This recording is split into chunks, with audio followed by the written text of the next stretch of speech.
Okay then, now I'm going to talk about strategy for completing a paper. So what I'm going to talk about now is the situation which tend to be faced by many of students, or especially uh, for master students or first year PhD students. And from my opinion, probably many of the researchers must be facing this kind of situation when writing a research paper. So what's going on is shown, something like shown in this figure. What you are doing through a research activity in your laboratory must be trial and errors to obtain knowledges. So what happens is through such kind of trial and errors, probably the information you have obtained must be tangled up together in your brain. So probably the situation in your brain must be messy, as shown in this figure. What you have got in your brain must be a mess of information. I think this sometimes happens to me. Then, in such situation, what you often do is start writing without strategy. So when you need to write a research paper, you may start writing without having any strategy.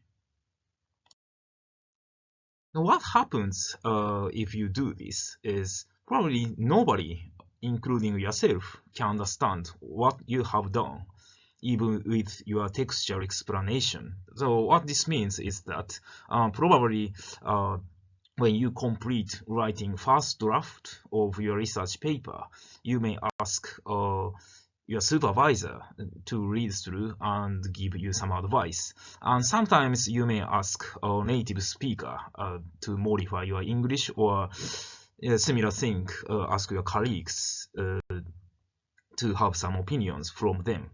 But probably they cannot understand, because what you have written, if what you have written is messy, and without any strategy, what you can write must be only messy documents. Then, what I would like to propose through this video lecture is how you may organize your research information. I already introduced that. I guess your information, which you have obtained through research activity, must be tangled together, as shown in this figure. Then what you should do first must be not just start writing, but pick up important information essences from the mess of information. Actually, I have defined probably 20 to 30 items.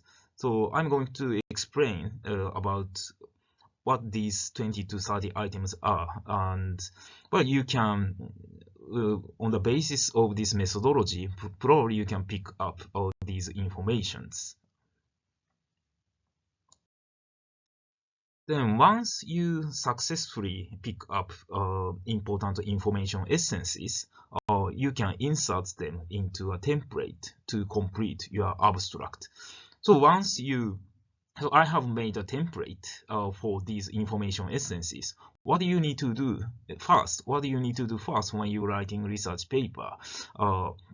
Just use these template, pick up information essences, and just use these template and insert the information essences into the template. Probably you can get something like abstract. Then next is a strategy for completing a paper. So far, I have explained a brief explanation about the strategy, how you may complete your abstract for your research paper. And from my experience, once you have complete to write down a strong abstract, it's not that difficult to complete other sections in your research paper. Just amplifying your abstract, and you can probably effectively construct your whole paper. Then let me stress this point again. So sometimes many of the students start writing without strategy, but if you don't have your own philosophy for paper writing, I strongly recommend you to try to complete your abstracts first when you are writing a paper.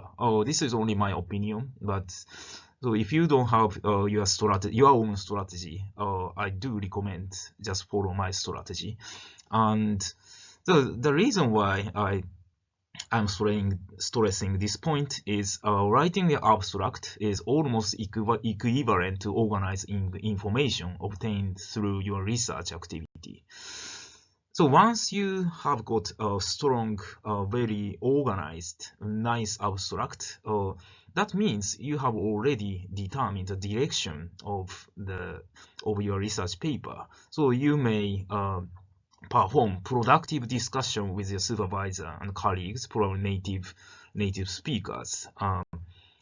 So you know which direction to go for research paper writing clearly. So, so far, this is all. Thank you for listening.